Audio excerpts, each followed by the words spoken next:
여러분 안녕하십니까. 누리 PD 김준입니다. 자, 배우 정우성 씨, 이 사람의 사는 방식이랄까. 그동안 정우성이라고 하는 인물이 이제 겉으로 드러난 공인으로서 그 정우성, 배우도 일종의 공인이 되겠죠.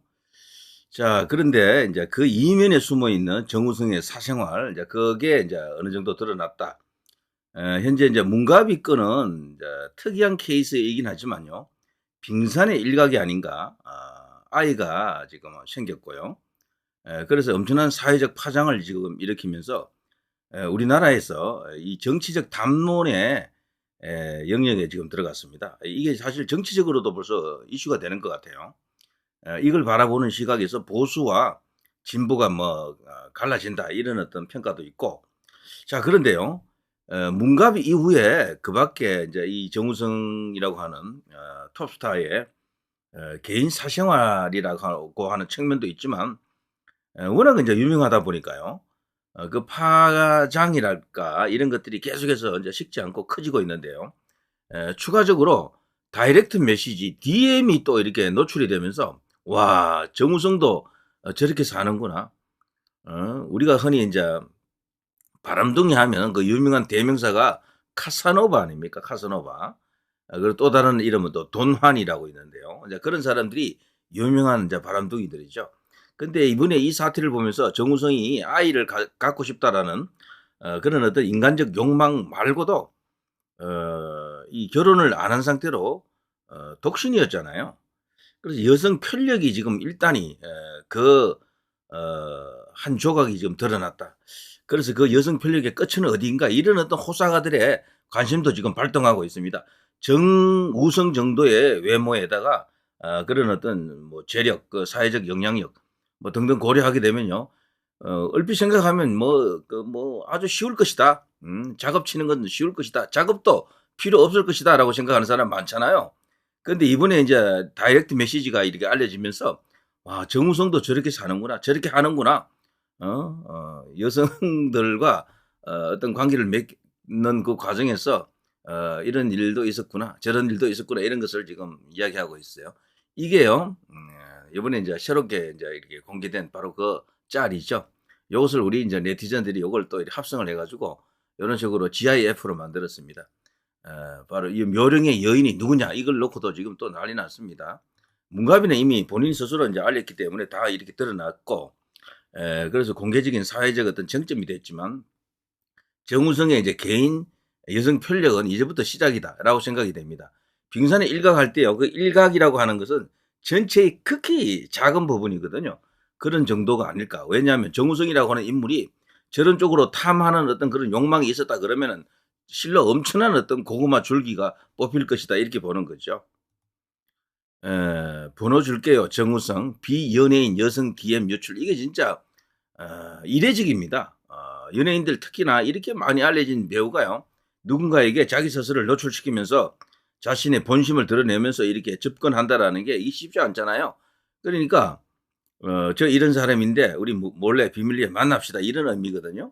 그것이 무엇을 뜻하는지는 다 알잖아요. 자, 그 가운데 하나는 아이가 마침 생겼고 인제 그것을 문가비가 세상에 공개하면서 드디어 인제 정우성, 문가비 사태가 지금 터진 건데요. 저는 이게 시리즈로 계속 인제 이어질 가능성도 크다고 봅니다. 아이가 추가적으로 더 있을 수도 있겠어요, 이런 식이면은. 자, 정우성 일반인 여성과 스킨십 사진 유출되었다. 강남 사진점에서 즉석 사진관 많잖아요.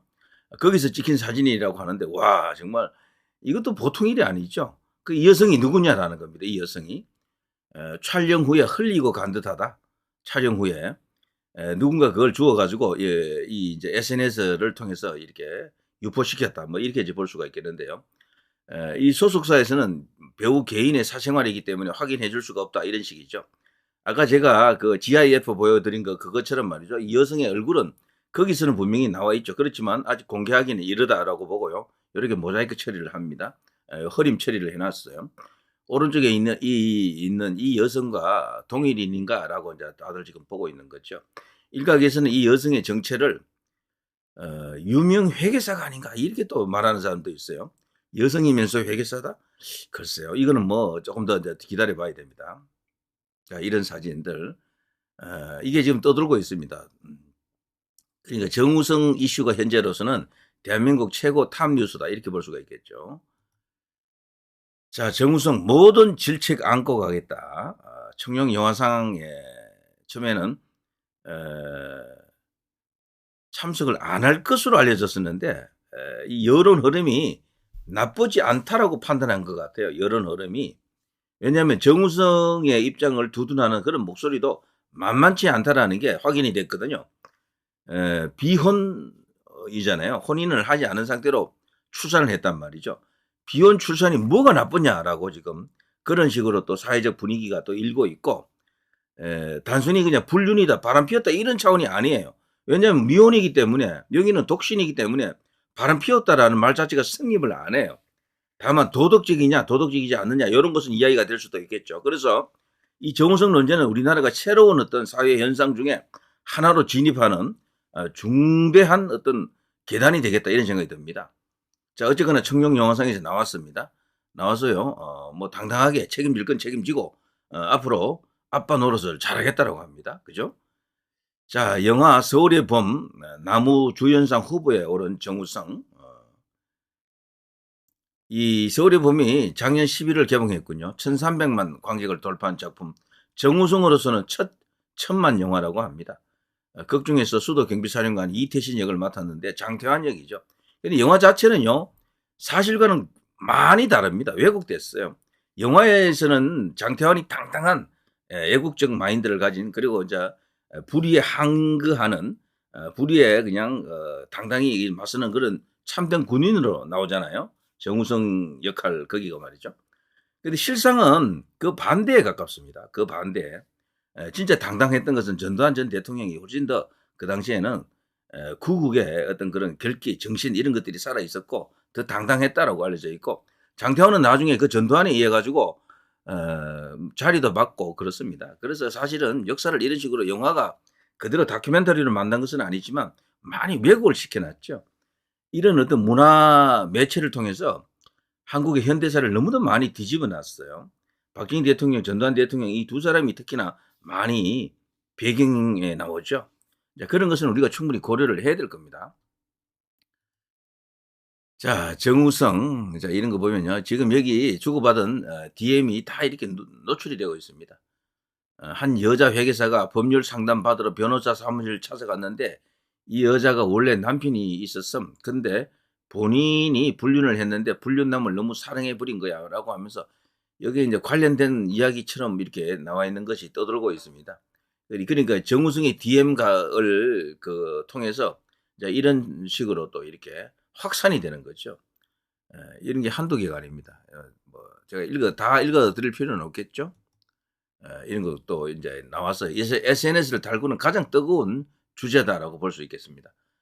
여기 보면요, 정우성이 옛날에 이지아랑 사귀었잖아. 이지아 아시죠? 스테이지하고 연결되는 그 여인 있잖아요. 그 배우. 이 회계사가 이지아 닮았대. 그리고 정우성이 중졸이라 뭐 등등 이런 온갖 이야기가 나오고 있습니다. 그래서 지금 그 묘령의 여인이 문갑이 이후에 이지아 닮은 회계사다, 여자 회계사다, 뭐 이런 이야기가 지금 나와 있고요. 이게 다 DM을 기반으로 해서 나온 이야기들입니다. 전부.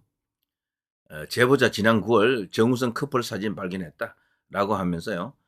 정우성 문갑이 이야기부터 해가지고 지금 청룡 영화상 시상식에 지금 나온 정우성까지 모든 것을 지금 SNS에서 폭발적인 이슈로 지금 다루고 있네요. 자, 정우성 사태는요. 저는 이걸 뭐 과거 뭐 선데이 서울이라든가 뭐 이런 식으로 폭로형으로 방송하는 것은 제 취미가 아닙니다.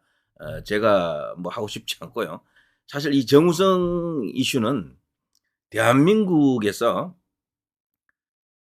비혼 출산이라고 하는 무거운 주제를 던졌다라고 생각합니다. 비혼 출산. 옛날에는 저 상황이 되면 그야말로 결혼을 해야 되죠. 결혼 골인 해야 됩니다. 네가 책임져 이제. 남자가 책임져 이렇게 되는 거죠. 근데 지금 그것하고는 다른 것 같아요. 분명히 다른 어떤 사회적 현상이 만들어졌다라고 생각하고요. 그리고 정우성 본인도 처음에는 당황했겠지만 그 후에 여론 진행 상황을 지켜보면서 자신감을 조금 얻은 것 같아요. 그렇지만 제가 볼 때는 정우성의 이야기는 이제 시작부터 인제 지금부터 시작입니다 사실상. 제2, 제3의 문가비가 나올 가능성도 있고, 그리고 아이는 없더라도, 아이는 아니더라도요. 정우성이 그 젊은 피를 뭐 그냥 썩히고 있지 않았겠죠. 분명히 어떤 그런 이런저런 여러 가지 스캔들 비슷한 것들이 많이 나타날 것이다. 이런 생각이 드네요. 자, 이 사태는요, 현재 진행형입니다. 끝나려면은 상당한 시간이 흘러야 될 것 같아요. 그리고 정치적으로도, 그리고 사회적으로도 이런 담론이 유의미한 뭔가 좋은 결론 낼 수 있을 것으로 기대가 됩니다. 외국에는 특히 유럽 선진국 이런 데서는 뭐 미국을 포함해서요, 비혼 출산이 아주 뭐 그건 일상화되어 있다 그러죠. 자, 우리나라도 어쨌거나 이런 식으로요, 결혼을 안 하려고 하는 세태가 있어요. 요즘 동덕 여대 사태 보면 아시겠죠? 남녀 공학한다 그러니까 그 여학생들이 난리가 났잖아요, 지금. 해결 아직 안 됐어요. 뭐 해결 되려고 하면 그 상당한 진통을 겪을 것 같은데, 극단적으로 지금 서로 남녀 간에 이런 어떤 젠더 갈등이 있습니다. 그리고 이거는 기성세대가 참 이해하기 힘든 이슈들인데, 그 정도로 남과 여의 지금 이 갈등이 보통이 아니에요. 때문에 결혼 문제도 그거 전체를 다 연결해서 생각을 해야 되고, 이 정우성 사태도 그 연장선에서 바라보게 되면은 비혼 출산이 갖는 큰 사회적, 국가적 어떤 의미 이런 것도 우리가 충분히 짐작할 수가 있습니다. 이거 보통 일이 아니에요, 사실은. 엄청난 어떤 사회적 파장이지만 그보다 더 의미가 있는 것은 거대한 어떤 담론의 시작이다. 이렇게 볼 수가 있겠죠. 자, 누리 PD 김준희였습니다.